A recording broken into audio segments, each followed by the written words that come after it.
आज हम तृतीय वर्ष समाजशास्त्र के तृतीय प्रश्न पत्र मोहनलाल सुखाड़िया विश्वविद्यालय के तहत हम जो बात कर रहे हैं, यही टॉपिक हमारा प्रथम वर्ष में भी है, सामाजिक परिवर्तन के अंतर्गत भी आता है।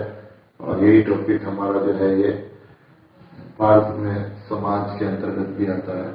तो हम इसमें पश्चिमीकरण की जो अवधारणा है, पश्चिमीकरण सामाजिक परिवर्तन की अवधारणा के अंतर्गत भी आता है, और हम इसको भारतीय समाज के जो विभिन्न स्वरूप है उसके अंतर भी देखते हैं। पश्चिमीकरण की अवधारणा एक व्यापक अवधारणा है और इसमें वो सभी परिवर्तन आते हैं जो पाश्चात्य प्रौद्योगिकीकरण के कारण जो है, आधुनिक विज्ञान के कारण जो परिवर्तन है। मतलब इसमें पश्चिमीकरण से तात्पर्य है कि जो पाश्चात्य प्रौद्योगिकी है, उस प्रौद्योगिकी के कारण जो हमारे समाज में जो परिवर्तन आ रहे हैं और संस्कृति के जो विभिन्न पहलू हैं, उन पे जो अलग अलग प्रकार के जो प्रभाव पड़ रहे हैं, उसको हम पश्चिमीकरण की अवधारणा के रूप में मानते हैं। पश्चिमीकरण से आधुनिक परिवर्तन हुए हैं और इसमें जो हम ये समझ सकते हैं कि पश्चिमीकरण की जो प्रकृति है ये क्या है। तो इसमें सबसे जो महत्वपूर्ण पश्चिमीकरण की जो प्रकृति है उसको रैशनलाइजेशन हम कहते हैं, अर्थात नैतिक रूप से तटस्थता। एम.एस. श्रीनिवास जो प्रमुख समाजशास्त्री हैं, उन्होंने अपने अध्ययन में इसके लिए बताया कि आधुनिकीकरण सामान्य रूप से अच्छा माना जाता है, परंतु पश्चिमीकरण के साथ ये अनिवार्य नहीं। इसमें हम नैतिक रूप से इसमें तटस्थता की बात आती है। अर्थात आधुनिकीकरण की अवधारणा है, उससे पश्चिमीकरण की अवधारणा जो है उसमें एक नैतिक तटस्थता है, उसके आधार पर एक भिन्नता आती है। पश्चिमीकरण के परिणाम अच्छे भी हो सकते हैं, पश्चिमीकरण के परिणाम बुरे भी हो सकते हैं। तो हम इसको नैतिक रूप से एक तटस्थ अवधारणा के रूप में डॉक्टर एम.एस. श्रीनिवास के अनुसार देखते हैं।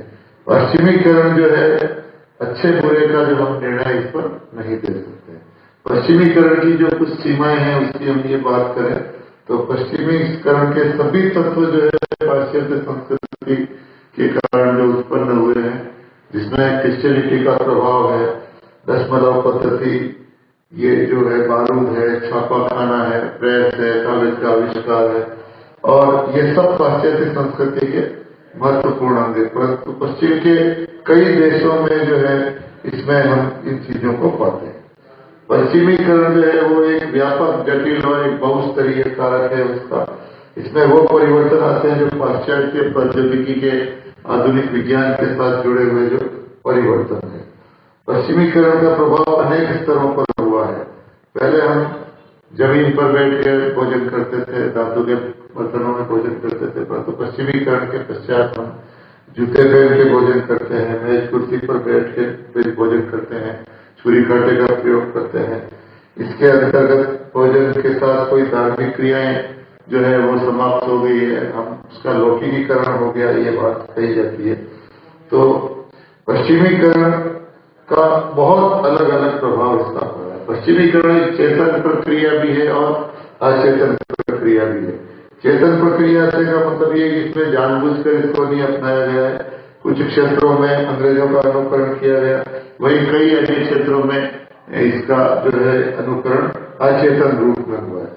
तो पाश्चात्य संस्कृति के जो है कई सारे परिवर्तन हैं, वो चेतन रूप में भी परिवर्तन आते हैं और अचेतन रूप में भी परिवर्तन आते हैं। इसमें पाश्चात्य संस्कृति या पाश्चात्यकरण के क्या क्या प्रभाव अपने भारतीय समाज में पड़े हैं, उसका हम यहाँ संक्षिप्त में विवेचन करेंगे। इसके अंतर्गत हम देखते हैं संस्थाओं पर प्रभाव, जो भारत में विभिन्न प्रकार की जो हमारी संस्थाएं हैं, परिवार है, विवाह है, और जो हमारे संयुक्त परिवार है, जाति प्रथा है, इस पर पश्चिमीकरण का बहुत अधिक प्रभाव पड़ा और पश्चिमीकरण के कारण इन संस्थाओं में काफी परिवर्तन है।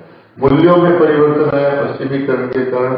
हमारे भारत में मानवतावाद, समानतावाद, लौकिकवाद के मूल्य जो है उसमें काफी परिवर्तन आए, और शिक्षा पद्धति में भी इसमें परिवर्तन आए, उसमें सुधार हुआ, और सैद्धांतिक रूप से सभी को सामान्य आर्थिक अवसर मिलने लगे, और ये सब पश्चिमीकरण के फलस्वरूप हुआ। सरकारी सुधार हुए पश्चिमीकरण की ओर से, विभिन्न प्रकार के जो सरकारी कार्यक्रम चले, और उस कार्यक्रम से क्या है कि कई प्रकार के सुधारवादी प्रक्रियाएं प्रारंभ हुई। विविध राजनीतिक और सांस्कृतिक आंदोलन हुए। शिक्षा का प्रचार प्रसार हुआ। पश्चिमीकरण के कारण हम देखते हैं कि जो शिक्षा पद्धति है, शिक्षा की व्यापकता आई, यूनिवर्सलाइजेशन ऑफ एजुकेशन हुआ, अर्थात जो शिक्षा पहले वर्ग विशेष के लिए नियत थी, वह शिक्षा समाज के आम आदमी तक भी पहुंचने लगी। तो शैक्षिक इसमें प्रचार प्रसार हुआ। इसी प्रकार से हम देखते हैं कि पश्चिमीकरण से इस प्रक्रिया का अंग्रेजों ने भी पश्चिमीकरण की प्रक्रिया को प्रसारित किया। अंग्रेजों के साथ साथ भारतीयों ने भी इसका प्रचार प्रसार किया। भारत के लोग जो प्रत्यक्ष रूप से अप्रत्यक्ष रूप से जो अंग्रेजों के संपर्क में आए, वो भी काफी कुछ पश्चिमीकरण थे।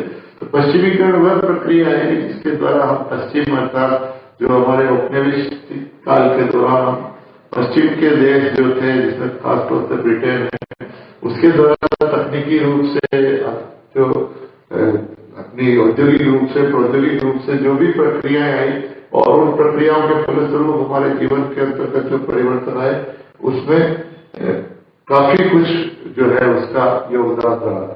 भारत में पश्चिमीकरण की प्रक्रिया में उन भारतीयों का भी अधिक योगदान रहा जो पाश्चात्य संस्कृति से प्रत्यक्ष और अप्रत्यक्ष रूप से प्रभावित थे। इसी प्रकार वो भारतीय हैं जिन्होंने नई शिक्षा पाई, पश्चिमी शिक्षा पाई, विभिन्न व्यवसायों में दाखिल हुए और एक अंतर्राष्ट्रीय स्तर पर अंग्रेजों की नौकरी पाकर बड़े बड़े नगरों में उद्योग और व्यापारों के संपर्क में आए। इसी प्रकार अंग्रेजी पढ़े लिखे लोग जो है उन्होंने भी अपनी संस्कृति के अंदर काफी परिवर्तन किया और परिवर्तन के फलस्वरूप हमारी संस्कृति के अंतर्गत पश्चिमीकरण के कई प्रभाव, जिसमें पहनावा है, भोजन है, खान पान है, हमारा रहन सहन है, विचारधारा है और इस सारी चीजों की इस प्रकार से इसमें परिवर्तन है। भारतीयों द्वारा जो पश्चिमीकरण का विस्तार अंग्रेजों के कारण बहुत अधिक हुआ और उसमें सहिष्णुता और आत्मालोचन की जो प्रक्रिया है वो प्रारंभ हुई। आधुनिक पश्चिमीकरण से प्रभावित कई सारे विद्वान और जो हमारे भारतीय जो लोग हैं, उन्होंने भारतीय संस्कृति के अंतर्गत भी इसके प्रभाव को स्थापित किया। या हम संक्षिप्त में इस बात को कह सकते हैं कि पश्चिमीकरण भी है जो एक सामाजिक परिवर्तन और भारतीय समाज के अंतर्गत जो परिवर्तन है, जिसमें हम सांस्कृतिक मूल्यों का परिवर्तन है, हमारी जीवन शैली का परिवर्तन है, हमारे रहन सहन का परिवर्तन है, हमारे भोजन संबंधी आदतों का परिवर्तन है, हमारे पहनावे का परिवर्तन है, हमारे जीवन की जो व्यापक पद्धति और सांस्कृतिक मूल्य है उसका परिवर्तन है। तो उसमें पश्चिमीकरण का काफी असर हुआ। पश्चिमीकरण के कारण जो है भारतीय समाज की जो व्यवस्था है उसमें काफी कुछ परिवर्तन देखने को मिले। धन्यवाद।